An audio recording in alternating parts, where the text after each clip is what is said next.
پہلے بسم اللہ الرحمن الرحیم کو نازل فرمایا، لیکن ایک صورت ایسی ہے اس کا نام ہے سورہ توبہ۔ اس سے پہلے اللہ نے سورہ یعنی بسم اللہ کو نازل نہیں کیا۔ آپ قرآن مجید پڑھیں تو دیکھیں گے کہ پچھلی صورت اور اس صورت کے درمیان بسم اللہ نہیں لکھی ہوتی۔ اس کی وجہ کیا ہے کہ سورہ توبہ میں مشرکین کے ساتھ قتال کا حکم ہے، کافرین کے ساتھ۔ اب اللہ کے قتال کا کوئی جوڑ نہیں بنتا اللہ کی رحمت کے ساتھ، اس لیے اللہ نے اس سے پہلے بسم اللہ نازل نہیں فرمائی، بسم اللہ الرحمن الرحیم۔ اس لیے جب جانور کو ذبح کرتے ہیں تو بسم اللہ پڑھنا ضروری ہے، مگر یہ نہیں پڑھتے بسم اللہ الرحمن الرحیم، بلکہ پڑھتے ہیں بسم اللہ اللہ اکبر۔ الرحمن الرحیم کا جوڑ ذبح کرنے کے ساتھ نہیں بنتا، اس لیے تکبیر کہہ دی گئی بسم اللہ اللہ اکبر، اتنا ہی ہے۔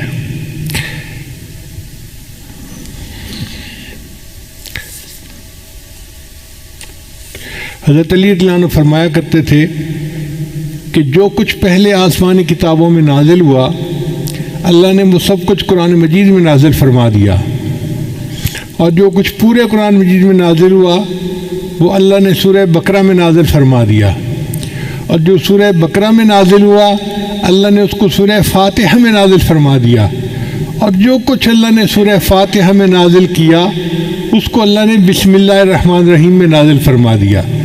یہ بسم اللہ الرحمن الرحیم ایک آیت ہے، لیکن یہ تمام آسمانی کتابوں کا خلاصہ اور نچوڑ ہے۔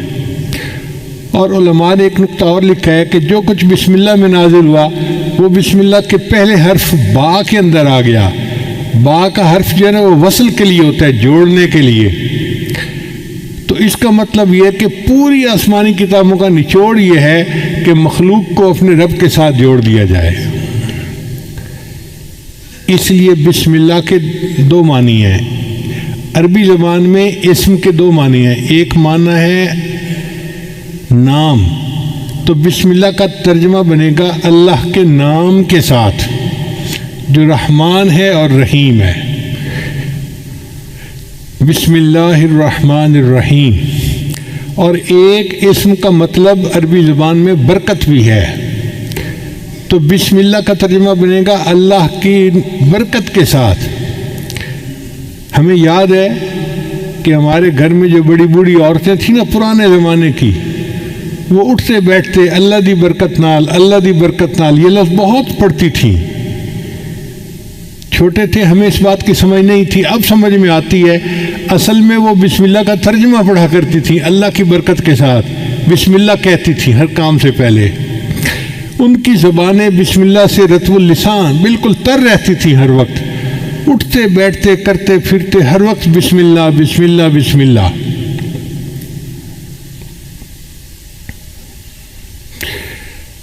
ایک نقطہ اور ذہن میں رکھیے کہ قرآن مجید تو پاک بندہ پڑھ سکتا ہے۔ اگر کسی پر غسل فرض ہو، جیسے جنبی بندہ ہوتا ہے، تو وہ قرآن مجید کی تلاوت نہیں کر سکتا، یا عورت حیض کے ایام میں قرآن مجید کی تلاوت نہیں کر سکتی، لیکن فقہا نے لکھا ہے کہ بسم اللہ پڑھ سکتے ہیں۔ کتنی عجیب بات ہے کہ بسم اللہ الرحمن الرحیم گو قرآن کی آیت ہے مگر اس کو پڑھا جا سکتا ہے۔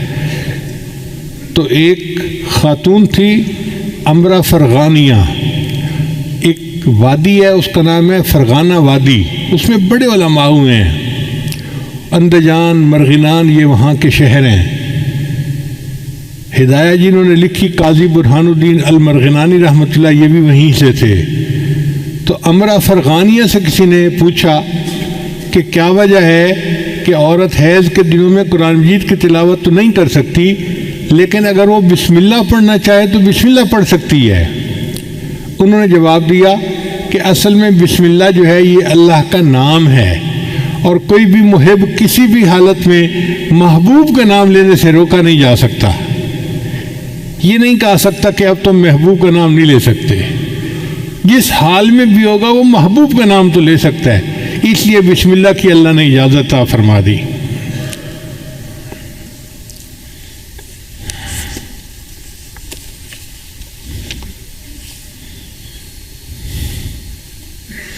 اس لیے کوئی تحریر کرنی ہو تو پہلے بسم اللہ لکھنا چاہیے۔ حدیث مبارکہ میں انس نے اس کے راوی ہیں کہ من کتب بسم اللہ الرحمن الرحیم تعظیما للہ غفر اللہ لہ، کہ جو بسم اللہ الرحمن الرحیم اللہ کے نام کی تعظیم کی وجہ سے اس کو لکھ لیتا ہے اپنی عبارت سے پہلے، اللہ اس پر اس کے گناہوں کی بخشش فرما دیتے ہیں۔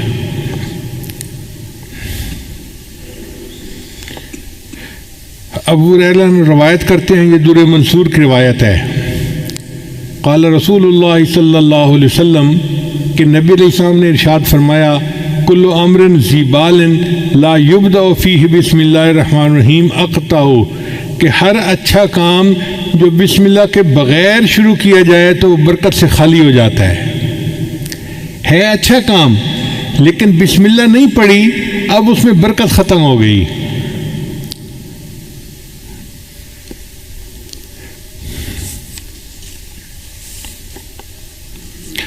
بسم اللہ کی عظمت کا اندازہ اس سے لگائیں کہ کتا ایک نجس جانور ہے۔ حدیث پاک میں آتا ہے جس گھر میں کتا ہوتا ہے وہاں رحمت کا فرشتہ داخل نہیں ہوتا، اس لیے شکار کی نیت سے کتے کو پالنے کی اجازت ہے، یہ حفاظت کی نیت سے، مگر اس کو گھر کے باہر رکھا جائے، گھر کے اندر نہ داخل کیا جائے۔ اگر گھر کے اندر کتا آ گیا تو گھر میں سے برکت ختم ہو جائے گی، فرشتے اس گھر میں نہیں آئیں گے۔ تو کتا اتنا نجس جانور ہے۔ نبی علیہ السلام نے ارشاد فرمایا اگر کسی برتن کو کتا سونگھ لے تو اس برتن کو 7 مرتبہ پانی سے دھوئیں اور 8ویں مرتبہ اس کو مٹی اور ریت کے ساتھ دھوئیں تاکہ اس کی نحوست برکت ختم ہو جائے۔ اب جس کتے کے سونگھنے سے برتن کو 8 مرتبہ دھونا پڑتا ہے وہ کتنا نجس ہوگا۔ لیکن حدیث پاک میں آتا ہے کہ اگر شکار کے لیے کتا پالا ہوا ہے، پہلے زمانے میں خرگوش کا شکار کرتے تھے کتوں کے ذریعے سے، تو نبی علیہ السلام نے فرمایا کہ اگر کوئی بندہ شکاری کتے کو چھوڑنا چاہتا ہے شکار کے لیے اور بسم اللہ پڑھ کے اس کو روانہ کرتا ہے اور وہ کتا مرا ہوا شکار لے کے آتا ہے، یعنی پکڑنے میں وہ مر گیا، شکار وہ خرگوش مر گیا، اب وہ مرا ہوا جانور بھی ہے، وہ بندے کے لیے حلال ہوتا ہے چونکہ اس کے اوپر اس نے بسم اللہ پڑھ لی تھی۔ عدی بن حاتم طائی کے بیٹے تھے، صحابی بن گئے۔ انہوں نے نبی علیہ السلام سے پوچھا اے اللہ کے نبی صاحب میں کبھی کبھی شکار کرتا ہوں لیکن میں جب اپنا کتا چھوڑتا ہوں نا شکار کے اوپر تو میں تو بسم اللہ پڑھ لیتا ہوں، مگر اس کے ساتھ جنگلی کتے بھی شامل ہو جاتے ہیں شکار کو پکڑنے میں تو شکار مر جاتا ہے، اب کیا میرے لیے اس شکار کو کھانا جائز ہے؟ تو نبی صلی اللہ علیہ وسلم نے فرمایا نہیں، جائز نہیں، اس لیے کہ ان کتوں کے اوپر بسم اللہ نہیں پڑھی گئی، اس لیے ان کا شکار حلال نہیں ہے۔ آپ اندازہ لگائیے بسم اللہ کی برکت کا کہ ایک کتے اتنا نجس جانور بسم اللہ پڑھ کے شکار کے لیے چھوڑے تو اس کا مرا ہوا جانور بھی شریعت نے حلال قرار دے دیا۔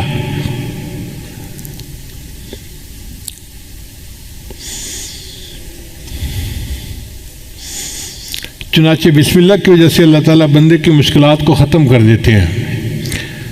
حضور صلی اللہ علیہ وسلم نے حضرت علی عنہ کو فرمایا الا اعلمک بکلمات اذا وقت فی ورطۃ قلتها، اے علی میں آپ کو کچھ کلمات نہ سکھاؤں کہ جب تم مشکل میں پڑ جاؤ تو ان کلمات کو پڑھ لیا کرو؟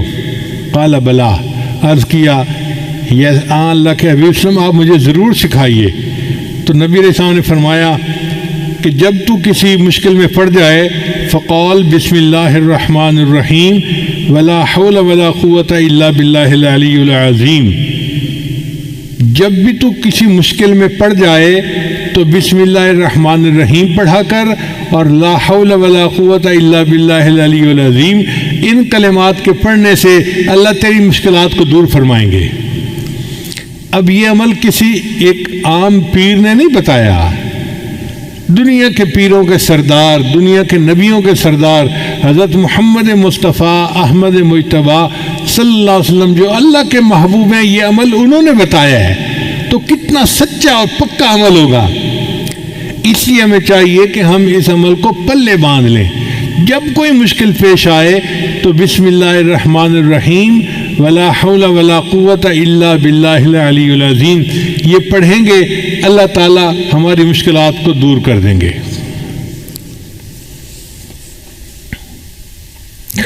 پھر بسم اللہ الرحمن الرحیم کی وجہ سے صرف دنیا کی مشکلات دور نہیں ہوتی، آخرت کی مشکلات بھی دور ہوتی ہیں۔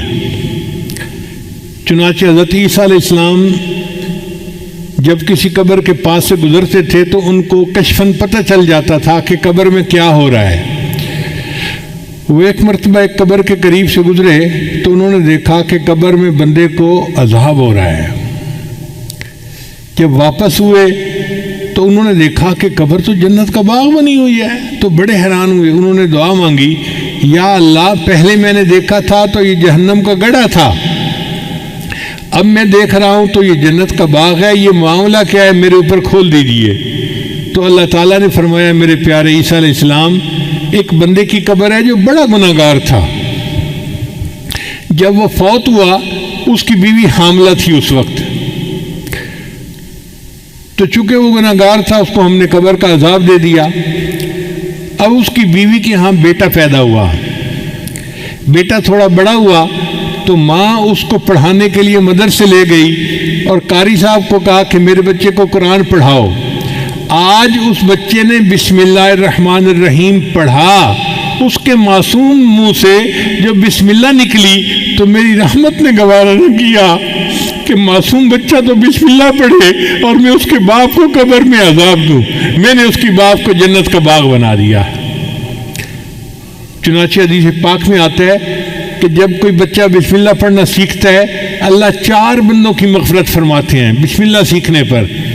ایک بچے کی مغفرت ہو جاتی ہے، ایک پڑھانے والے کی مغفرت ہو جاتی ہے، اور ایک بچے کے ماں باپ ان دونوں کی مغفرت ہو جاتی ہے۔ بسم اللہ کے سیکھنے پر اللہ 4 بندوں کے گناہوں کی مغفرت فرما دیتے ہیں۔ تو اس لیے یہ بسم اللہ ہمیں صرف دنیا کی مشکلات سے ہی نہیں بلکہ قبر کے عذاب سے اور جہنم کی آگ سے بھی بچانے کا ذریعہ ہے۔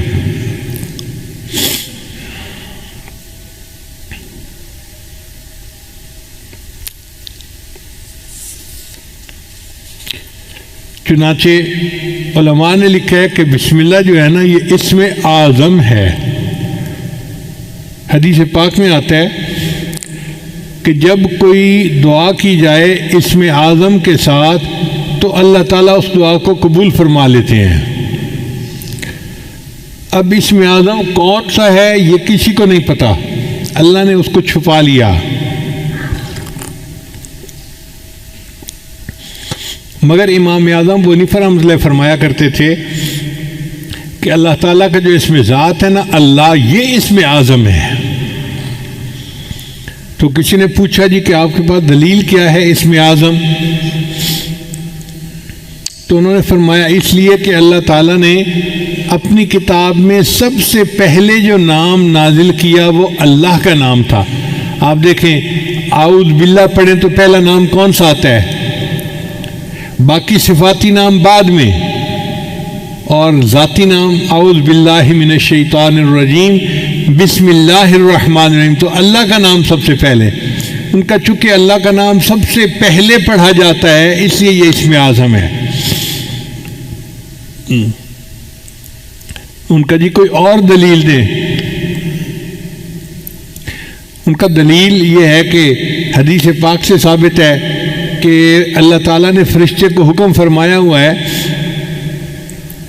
کہ جب بھی میرے کسی بندے کے نام سے میرا زبان سے میرا نام نکلے تو جب بھی تم وہ نام سنو تم قیامت کا جو سور بجانا ہے اس کو 40 سال پیچھے ہٹا دیا کرو۔ یعنی اللہ کا نام اتنی برکت والا ہے کہ جو بندہ اللہ کہتا ہے تو قیامت 40 سال پیچھے چلی جاتی ہے۔ اب اندازہ لگائیے کہ جو نام اتنی برکت والا ہے کہ قیامت جیسی مصیبت کو 40 سال کے لیے ٹال دیتا ہے، اگر ہم اللہ کے نام کو کثرت کے ساتھ پڑھیں گے تو ہماری زندگی کی پریشانیاں کیوں نہیں ٹل جائیں گی؟ بس انسان شوق کے ساتھ محبت کے ساتھ اللہ کا نام پڑھے۔ حدیث مبارکہ میں لا تقوم الساعہ، اس وقت تک قیامت قائم نہیں ہو سکتی حتیٰ یقال فی الارض اللہ اللہ، حتیٰ کہ زمین میں کوئی ایک بندہ بھی اللہ اللہ کہنے والا ہوگا۔ جب تک اللہ کا نام دنیا میں رہے گا قیامت نہیں آ سکتی۔ قیامت کا آئے گی جب اللہ کا نام لینے والا ہی کوئی نہیں رہے گا، تب قیامت آئے گی۔ تو اللہ کا نام اتنی برکت والا ہے۔ تو امام صاحب نے فرمایا کہ حدیث پاک سے بھی ثابت ہوتا ہے کہ یہ اسم اعظم ہے۔ آگے سوال پوچھنے والے بھی فقہا تھے، عالم تھے، ان کا نہیں جی کوئی سکہ بند دلیل دیں کہ بندہ کا دل مطمئن ہو جائے۔ تو امام صاحب نے کہا اچھا سکہ بند دلیل یہ ہے کہ جب موسیٰ علیہ السلام کوطور پر گئے تو اس وقت ان کو پتہ نہیں تھا کہ یہ آگ کیا ہے، اللہ نے خطاب فرمایا اور اللہ نے اپنا تعارف کروایا، اننی انا اللہ، میں اللہ ہوں۔ اگر کوئی اور نام اس میں اعظم ہوتا تو اللہ اس نام سے اپنا تعارف کرواتے۔ اللہ نے تعارف میں کہا کہ میرا نام اللہ ہے، اس کا مطلب ہے کہ یہی اس میں اعظم ہے۔ اب یہ ایسی دلیل تھی کہ سب علماء نے مان لیا کہ واقعی اللہ کا نام اس میں اعظم ہے۔ چنانچہ اللہ اللہ کے نام سے جو دعا مانگی جائے وہ دعائیں قبول ہوتی ہیں، اور اللہ کا نام جس چیز پر پڑھ دیا جائے وہ چیز میں برکت آ جاتی ہے۔ حضرت ابو الدرداء رضی اللہ عنہ کی ایک باندی تھی، وہ ایک دن پوچھنے لگی کہ حضرت آپ کس جنس سے تعلق رکھتے ہیں؟ ان کا میں انسان ہوں۔ کہنے لگی نہیں مجھے نہیں لگتا کہ آپ انسان ہیں، آپ کوئی اور ہیں۔ ان کا نہیں میں انسان ہوں، تمہارے جیسا انسان ہی ہوں۔ اس نے کہا اس لیے کہ میں 40 دن سے آپ کے کھانے میں زہر ملا کے آپ کو کھلا رہی ہوں اور آپ پہ کوئی اثر نہیں ہوتا، آپ انسان نہیں ہیں۔ ان کا نہیں میں انسان ہوں، لیکن میری عادت ہے کہ میں نبی علیہ السلام کی بتائی دعا پڑھ لیتا ہوں، بسم اللہ الذی لا یضر مع اسمہ شیء فی الارض ولا فی السماء وہو السمیع العلیم۔ اس کی برکت سے اللہ مجھے کھانے کی نقصان دہ چیزوں سے محفوظ فرما لیتے ہیں۔ اور یہی واقعہ خالد بن ولید رضی اللہ عنہ کے ساتھ پیش آیا کہ ایک مرتبہ دشمن نے اپنے ایک نمائندہ بھیجا جس کے پاس زہر کی ایک بوتل تھی، چھوٹی سی شیشی تھی۔ اس نے کہا جناب آپ ہمارا مقابلہ کر ہی نہیں سکتے، اس لیے کہ یہ ایک زہر ہے، اس کا ایک قطرہ بھی اگر کوئی بندہ پی لے تو وہ بچ نہیں سکتا، اور ہم نے اپنی تلواروں کی دھار پر یہ زہر لگائی ہوئی ہے، اس لیے اگر اس کا چھوٹا سا کٹ بھی کہیں لگ جائے تو وہ بندہ کٹ کی وجہ سے نہیں زہر کی وجہ سے مر جاتا ہے، آپ ہمارا مقابلہ کر ہی نہیں سکتے۔ جب اس نے یہ بات کہی تو خالد بن ولید نے فرمایا اچھا یہ زہر کی شیشی مجھے دکھاؤ۔ وہ ہاتھ میں لی اور آپ نے پڑھا بسم اللہ الذی لا یضر مع اسمہ شیء فی الارض ولا فی السماء، اور پوری زہر کی بوتل آپ نے پی لی اور اللہ نے ان کو محفوظ رکھا۔ یعنی جس نام کی برکت سے زہر کے اثرات بھی بندے کو نقصان نہیں دے سکتے تو باقی چیزیں کیا نقصان دیں گی۔ اس لیے ہمیں چاہیے کوئی چیز پینی ہو یا کھانی ہو تو بسم اللہ اس سے پہلے ضرور پڑھا کریں تاکہ اس چیز کے نقصان سے اللہ ہماری حفاظت فرمائے۔ چنانچہ عثمان ابن عفان رضی اللہ عنہ سے روایت ہے کہ نبی علیہ السلام نے فرمایا کہ بسم اللہ الرحمن الرحیم میں جو نام ہے یہ اسم اعظم ہے۔ ان کا اللہ کے بسم یہ اسم اعظم ہے؟ فرمایا ہاں، اس میں اور اسم اعظم میں ایسا تعلق ہے جیسے آنکھ کی سفیدی اور آنکھ کی سیاہی کے اندر ہوتا ہے۔ اب آنکھ کی سفیدی اور آنکھ کی سیاہی آپس میں ملی ہوئی ہیں، آپ اپنی آنکھ میں دیکھیں سیاہی اور سفیدی ملی ہوئی ہیں، تو اس کا مطلب یہ کہ نبی علیہ السلام نے ڈائریکٹ نہیں بتایا چونکہ اللہ تعالیٰ راز رکھنا چاہتے تھے، لیکن ہنٹ دے دیا کہ بسم اللہ اور اسم اعظم میں بہت قرب ہے۔ تو بہرحال اللہ کا نام اسم اعظم ہے۔ چنانچہ علامہ کلوبی رحمۃ اللہ نے لکھا ہے کہ ایک عورت تھی اور اس کا خاوند جو تھا وہ بہت زیادہ کرخت مزاج کا تھا۔ وہ موقع ڈھونڈتا تھا کہ میں کسی طرح اپنی بیوی کو ذلیل و رسوا کروں، پریشان کروں، ڈانٹ ڈپٹ کروں، مار پیٹ کروں۔ ایک مرتبہ اس کے پاس کچھ پیسے تھے، اس نے وہ تھیلی اپنی بیوی کو پکڑا دی اور کہا کہ ان کو محفوظ رکھ دینا۔ اس عورت کی عادت تھی کہ جو کام کرتی تھی وہ بسم اللہ پڑھ کے کرتی تھی، ہر کام سے پہلے بسم اللہ پڑھتی تھی۔ چنانچہ اس نے بسم اللہ پڑھا اور الماری کے اندر وہ تھیلی رکھ دی۔ اب بیچاری کو کیا پتا تھا کہ میرے خامد کی نیت کیا ہے۔ خامد نے جب دیکھا کہ عورت دوسرے کمرے میں ہے، اس نے وہ تھیلی اٹھائی اور اس کے جو پیسے تھے، وہ کوئن تھے، اس نے وہ اندر ایک کنواں تھا گھر کے اندر، اس کنویں کے اندر پھینک دیے اور خالی تھیلی اس نے واپس رکھ دی۔ اس کا مطلب یہ تھا کہ اب میں اس کو کہوں گا میرے پیسے واپس لاؤ، یہ کہے گی پیسے نہیں، تو پھر مجھے موقع مل جائے گا، میں پھر ڈانٹ ڈپٹ کروں گا، اس کو ذلیل رسوا کروں گا۔ عورت بیچاری کو کیا پتا تھا۔ اب 2-3 دن کے بعد خاوند نے اس کو بلایا اور کہا دیکھو میں نے تمہیں جو پیسے دیے تھے نا، مجھے ضرورت ہے، پیسے واپس لاؤ۔ چنانچہ وہ عورت گئی، اس نے جا کے بسم اللہ پڑھ کے الماری کا دروازہ کھولا۔ کہتے ہیں کہ جب اس نے الماری کا دروازہ کھولا، اللہ تعالیٰ نے جبریل علیہ السلام کو حکم دیا کہ میری اس بندی نے بسم اللہ پڑھا ہے، آپ جائیں اور کنویں سے وہ سارے پیسے نکال کے اس کی تھیلی میں واپس کر دیں۔ تو جب اس نے دیکھا تو تھیلی میں پیسے تھے، اس نے لا کر اپنے خامد کو دے دیے۔ اس واقعے کے بعد خامد جو اس کے ساتھ بغض رکھتا تھا وہ ختم ہو گیا، بلکہ خامد جو تھا وہ نیکی کی زندگی اختیار کر گیا۔ اللہ تعالیٰ نے بسم اللہ کی برکت سے اس کو خامد کی پریشانی سے بھی محفوظ فرما لیا۔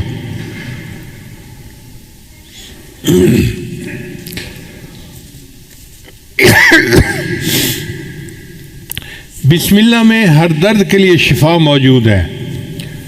چنانچہ قیصر روم نے حضرت عمر رضی اللہ عنہ کو خط لکھا۔ اس وقت تو مسلمان بہت زیادہ سویلائزڈ اور بڑی پاور سمجھے جاتے تھے، تو قیصر روم نے خط لکھا عمر رضی اللہ عنہ کو کہ مجھے سر میں ہر وقت درد رہتا ہے، جیسے شیٹی کا پین ہوتا ہے نا، آدھے سر میں درد ہوتی ہے، اس کے سر میں ہر وقت درد رہتا تھا۔ اس نے کہا کہ اگر آپ کے پاس کوئی اس کا علاج ہو تو مجھے بھیج دیجیے۔ حضرت عمر رضی اللہ عنہ نے ایک ٹوپی بھجوائی اور فرمایا کہ اس ٹوپی کو سر پہ کر لیا کریں، آپ کے سر کی درد دور ہو جائے گی۔ چنانچہ وہ ٹوپی جب سر پہ کرتا، جتنی دیر کرتا درد ختم ہو جاتی، جب ٹوپی اتارتا درد پھر شروع ہو جاتی۔ اب ایک دن اس نے سوچا کہ اس ٹوپی میں کیا مقناطیسیت ہے۔ چنانچہ اس نے ٹوپی کو اتار کے دیکھا تو اس کے اندر کی طرف حضرت عمر رضی اللہ عنہ نے بسم اللہ الرحمن الرحیم لکھا ہوا تھا۔ اس آیت کی برکت سے اللہ اس کے سر کے درد کو ختم فرما دیتے تھے۔ چنانچہ صحابہ کرام بیمار بندے کو بسم اللہ پڑھ کے دم کیا کرتے تھے۔ حدیث پاک میں آتا ہے کہ جبریل علیہ السلام، عائشہ رضی اللہ عنہا روایت کرتی ہیں کہ جبریل علیہ السلام کئی مرتبہ آتے اور نبی علیہ السلام بیمار ہوتے تو جبریل علیہ السلام بسم اللہ پڑھ کے اپنے محبوب صلی اللہ علیہ وسلم کو دم کیا کرتے تھے۔ یہ ایک ایسا عظیم عمل ہے کہ جو ہماری سب بیماریوں، سب دردوں، سب مصیبتوں کے لیے تریاک ہے۔ حضرت عثمان بن ابی العاص نے نبی علیہ السلام سے شکایت کی، اے اللہ کے حبیب صلی اللہ علیہ وسلم، میں جب سے مسلمان ہوا ہوں تو میرے جسم میں دردیں رہتی ہیں، ادھر درد ادھر درد۔ تو نبی علیہ السلام نے فرمایا تمہیں جس جگہ پہ درد ہو تم ہاتھ رکھ کر اس کے یعنی جگہ پر ہاتھ رکھ کے بسم اللہ پڑھ لیا کرو، اللہ تمہارے درد کو ختم کر دے گا۔ چنانچہ جب ان کو درد محسوس ہوتی تھی وہ درد کی جگہ پر ہاتھ رکھتے تھے اور بسم اللہ الرحمن الرحیم پڑھ لیتے تھے۔ اس کی برکت سے اللہ نے ان کے درد کو ختم فرما دیا تھا۔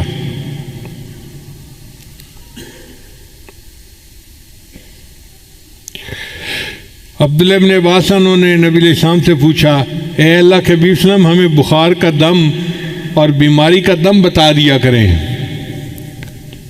ہمیں کوئی بخار کا دم بتا دیں، بیماری کا دم بتا دیں۔ تو نبی علیہ السلام نے فرمایا کہ جب کوئی بندہ بیمار ہو تو تم اس پر پڑھا کرو بسم اللہ الکبیر اعوذ باللہ العظیم من کل عرق نار ومن شر حر النار، اخرجہ الترمذی۔ یہ ترمذی شریف کی روایت ہے۔ تو نبی علیہ السلام نے ان کو بخار کا یہ دم سکھایا۔ اس کا مطلب یہ کہ بسم اللہ کی برکت سے اللہ تعالیٰ واقعی بندے کی بیماری کو ختم فرما دیتے ہیں۔ اس لیے ہر تکلیف کے وقت بسم اللہ پڑھنی چاہیے۔ احد کے موقع پہ حضرت طلحہ رضی اللہ عنہ کو زخم لگا تو بے اختیار ان کی زبان سے آہ نکلی۔ جیسے زخم لگتا ہے نا تو آہ بندہ کرتا ہے، آہ۔ تو جب ان کو زخم لگا تو انہوں نے آہ کی، تو نبی علیہ السلام نے فرمایا لو قلت بسم اللہ لرأیت بناءک الذی بنى اللہ لک فی الجنۃ وانت فی الدنیا۔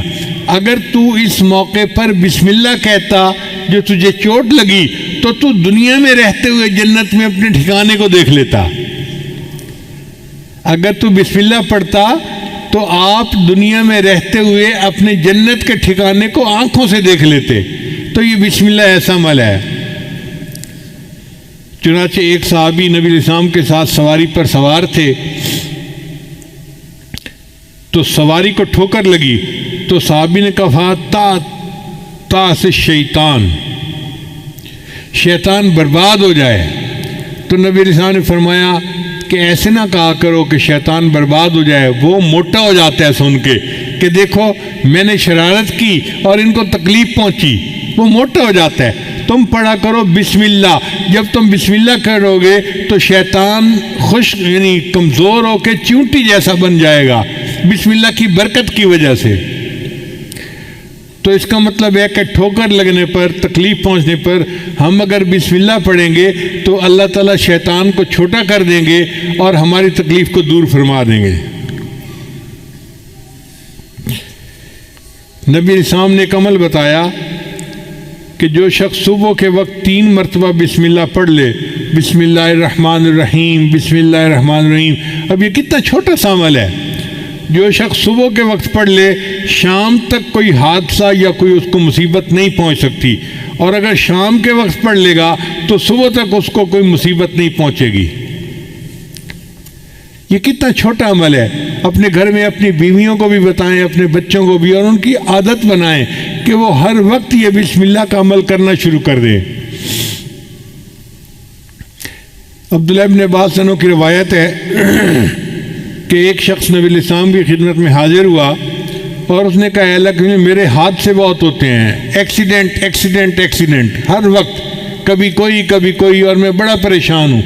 نبی علیہ السلام نے فرمایا کہ تم جب گھر سے نکلا کرو تو یہ پڑھ لیا کرو بسم اللہ علی نفسی و اہلی و مالی، یعنی میرے اوپر بسم اللہ، میرے اہل کے اوپر اور میرے مال کے اوپر بسم اللہ، تم یہ دعا پڑھ لیا کرو۔ اس صحابی نے جب سے یہ دعا پڑھنی شروع کر دی اس کے بعد زندگی بھر ان کا کوئی حادثہ نہیں ہوا، اللہ نے حادثے سے ان کی حفاظت فرما لی۔ اس لیے بسم اللہ جب انسان پڑھتا ہے تو حدیث پاک میں آتا ہے کہ اگر کوئی بندہ کپڑے اتارنا چاہے، جیسے کپڑے بدلنے ہوتے ہیں، نہانا ہوتا ہے تو کپڑے اتارنے کی ضرورت پیش آ جاتی ہے، اگر وہ اس سے پہلے بسم اللہ پڑھ لے تو اللہ اس کے گرد ایک دیوار بنا دیتے ہیں۔ جیسے قناعت آ جاتی ہے نا تو بندہ دوسروں سے اوجھل ہو جاتا ہے، تو بسم اللہ پڑھنے سے ایک قناعت سی بن جاتی ہے اور اس کو جن شیاطین نہیں دیکھ سکتے، کوئی نہیں دیکھ سکتا، تو وہ ان کے ڈر یعنی شر سے محفوظ رہتے ہیں۔ اب لوگ کہتے ہیں جی جن کا اثر ہو گیا، بھئی ہونا تو تھا ہی صحیح، آپ نے کپڑے بدلے بسم اللہ پڑھی نہیں۔ اگر قریب کوئی جن ہوگا تو اس کو غصہ آیا ہوگا کہ میرے سامنے کیوں یہ کپڑے ننگا ہو رہا ہے، تو اس نے تمہیں نقصان پہنچا دیا۔ تو نبی علیہ السلام نے ہمیں ہر دکھ درد سے بچنے کا عمل بتا دیا۔ وہ ہمارے محسن حقیقی ہیں، باتیں نظر آتی ہیں سادہ سی اور چھوٹی سی، لیکن اگر ہم ان کو اپنا لیں تو بڑی بڑی مصیبتوں سے ہم بچ سکتے ہیں۔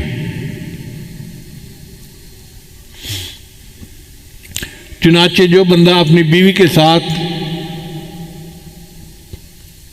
ہم بستری کرے تو اس کو چاہیے کہ پہلے بسم اللہ پڑھ لے۔ دعا ہے بسم اللہ جنبنا الشیطان و جنب الشیطان ما رزقتنا۔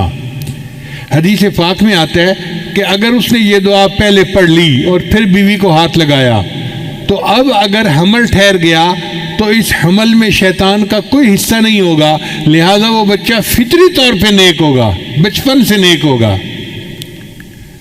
اب کتنے شادی شدہ لوگ ہیں جن کو اس دعا کا پتہ ہی نہیں ہے، کبھی پڑھی نہیں ہے۔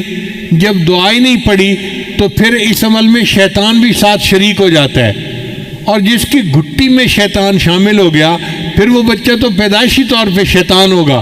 پھر آپ کیوں کہتے ہیں جی کہ بچے نافرمان ہیں، بچے بات نہیں سنتے، بچے بات نہیں مانتے؟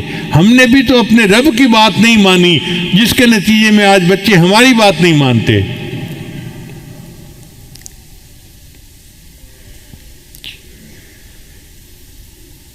نبی السلام نے ارشاد فرمایا، جابر بن عبداللہ رضی اللہ عنہ کی روایت ہے کہ نبی السلام نے فرمایا کہ جب رات کو سوتے وقت بسم اللہ پڑھ کے دروازے بند کرو، یعنی اپنے دروازے جو گھر کے بند کرنے ہیں نا، عورتیں عام طور پہ بند کرتی ہیں گھر کے دروازے، تو عورتوں کو یہ عمل سکھانا چاہیے کہ وہ گھر کے دروازے بند کرنے سے پہلے بسم اللہ پڑھ لیا کریں، کیونکہ جو دروازہ بسم اللہ پڑھ کے بند کیا جاتا ہے شیطان وہ دروازہ نہیں کھول سکتا، شیطان گھر میں داخل نہیں ہو سکتا پھر۔ اور بسم اللہ پڑھ کے اپنے پانی کے مشیزے کا منہ باندھ لیا کرو، اور بسم اللہ پڑھ کے اپنے برتن ڈھانپ لیا کرو، اور اگر ڈھانپنے کے لیے کوئی چیز نہ ملے تو برتن کے اوپر لکڑی رکھ دیا کرو اور بسم اللہ پڑھ لیا کرو، اور بسم اللہ پڑھ کے اپنی لائٹوں کو، چراغوں کو بند کر دیا کرو۔ اگر تم بسم اللہ پڑھ کے یہ سارے کام کرو گے تو رات کو کوئی شیطان گھر میں داخل نہیں ہوگا، اس گھر میں کوئی گناہ نہیں ہوگا، اور اس گھر میں کوئی پریشانی نہیں آئے گی۔ آج دیکھیے بسم اللہ نہیں پڑھتے تو ہمارے گھروں میں دن رات گناہ ہو رہے ہوتے ہیں۔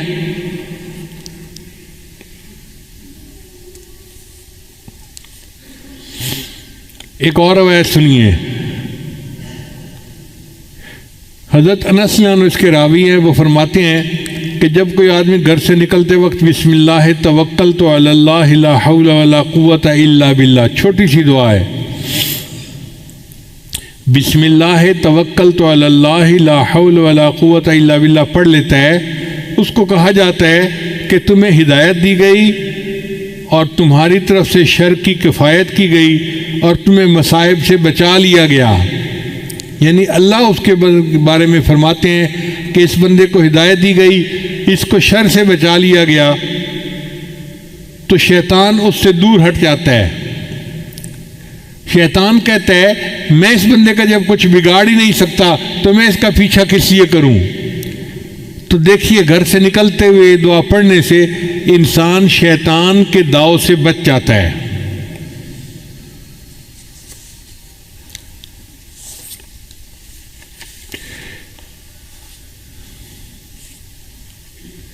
حدیث پاک میں آتا ہے کہ جو کوئی بندہ گھر میں داخل ہونے لگتا ہے اگر وہ بسم اللہ پڑھ لے تو شیطان اس کے ساتھ اس کے گھر میں داخل ہونے لگتا ہے۔ بسم اللہ پڑھنے کے بعد شیطان کا راستہ بند ہو جاتا ہے اور شیطان اس گھر میں داخل نہیں ہوتا۔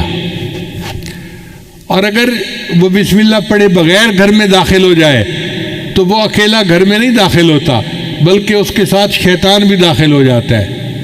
اور اگر وہ بندہ کھانا کھاتے ہوئے بسم اللہ پڑھ لے تو شیطان اس کے کھانے میں شامل نہیں ہو سکتا۔ اب جس نے دونوں مرتبہ بسم اللہ پڑھ لیا تو نہ شیطان اس کے گھر میں داخل ہو سکتا ہے نہ شیطان اس کے کھانے میں شریک ہوتا ہے۔ تو شیطان کہتا ہے میں نے اس گھر میں کیا کرنا، نہ میں اس گھر میں داخل ہو سکتا ہوں نہ میں اس گھر میں کھانا کھا سکتا ہوں، تو میرے لیے نہ رہنے کی جگہ نہ کھانے کی جگہ، لہذا میرا اس گھر سے کوئی سروکار نہیں ہے۔ دیکھو شیطان کو روکنے کے لیے نبی علیہ السلام نے کیا پیاری پیاری باتیں میں سکھائی ہیں۔ اس لیے جو بندہ بازار میں داخل ہونے لگے وہ بسم اللہ پڑھ لے تو بازار کا جو شر ہے اس سے اللہ تعالیٰ اس کی حفاظت فرما دیتے ہیں۔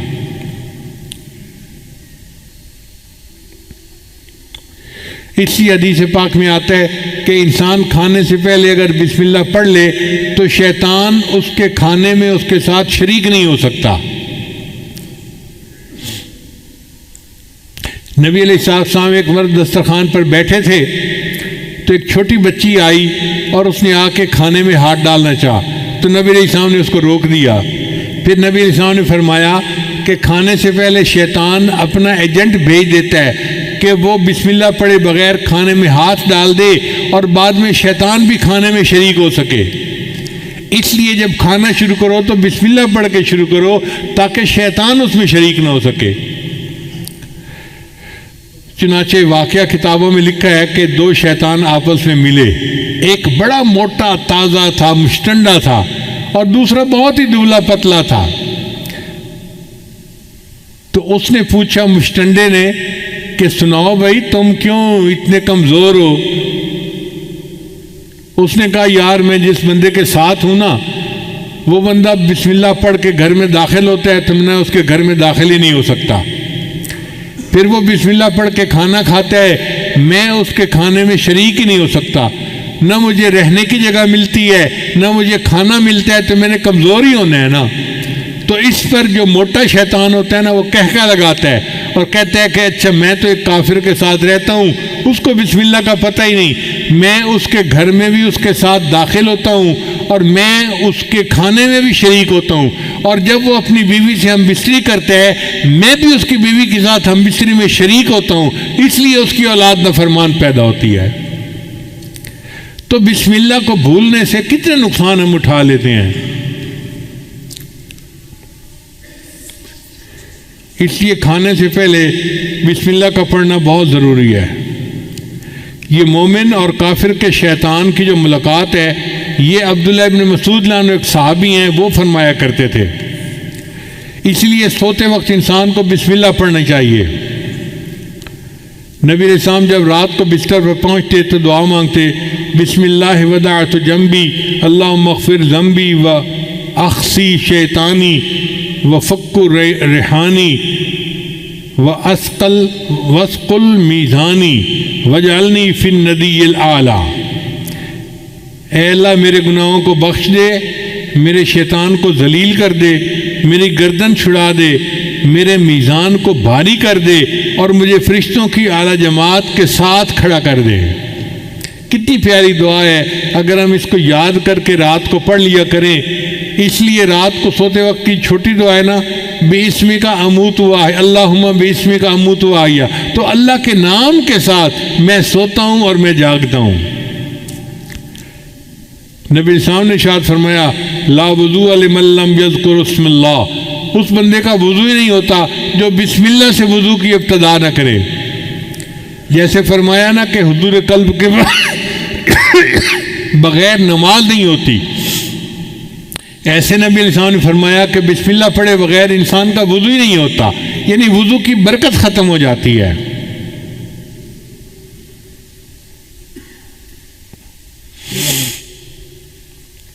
اس لیے سواری پر سوار ہوتے وقت بسم اللہ پڑھنا چاہیے۔ حضرت نوح علیہ السلام کو اللہ نے صرف بسم اللہ کا لفظ عطا فرمایا تھا، وَقَالَ ارْكَبُوا فِيهَا بِسْمِ اللَّهِ مَجْرَاهَا وَمُرْسَاهَا إِنَّ رَبِّي لَغَفُورٌ رَحِيمٌ، تو وہ صرف بسم اللہ پڑھا کرتے تھے۔ اللہ کی شان کہ ان کی کشتی اتنے بڑے سیلاب کے اندر سے نجات پا گئی۔ تو علماء نے نقطہ لکھا ہے، اگر صرف بسم اللہ کے لفظ کے ساتھ نوح علیہ السلام کی کشتی اتنے بڑے سیلاب سے نجات پا جاتی ہے، تو ہم اگر پوری بسم اللہ پڑھیں گے ہماری زندگی ہمارے پریشانیوں کے سیلاب سے کیوں نہیں نجات پائے گی؟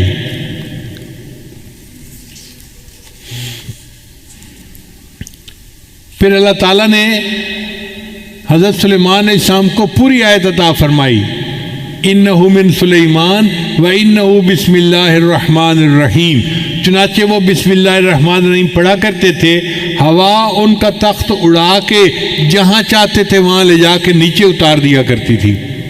یہ بسم اللہ الرحمن الرحیم اتنا طاقتور عمل ہے کہ ان کا تخت اتنا بھاری تھا، لشکر ہوتا تھا ان کے ساتھ، وہ پورے تخت کو ہوا اٹھاتی تھی اور سینکڑوں میل دور ہوائی جہاز کی طرح اس کو جا کے اتار دیا کرتی تھی۔ اگر بسم اللہ کی وجہ سے حضرت سلیمان علیہ السلام کے تخت کو پرواز مل سکتی ہے تو کیا نبی علیہ السلام کے امتی کو بسم اللہ کی وجہ سے روحانی پرواز نہیں مل سکتی؟ تو ہمیں بھی روحانی پرواز مل سکتی ہے اگر ہم اس عمل کو پکا کر لیں۔ اس لیے حدیث پاک میں ہے کہ جو بندہ مسجد میں داخل ہو وہ بسم اللہ پڑھے، اللہ اس کے گناہوں کو معاف فرما دیتے ہیں۔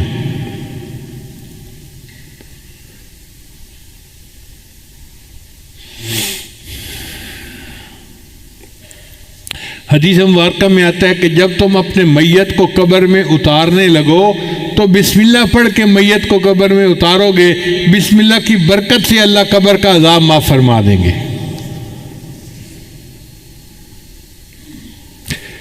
یہ اللہ کا نام اللہ کو بہت پسند ہے، چنانچہ ایک بزرگ تھے، ان کا نام تھا بشر، وہ نشئی تھے اور ایک دن آدھا نشہ آدھا ہوش اس ہاتھ کے ساتھ چل رہے تھے۔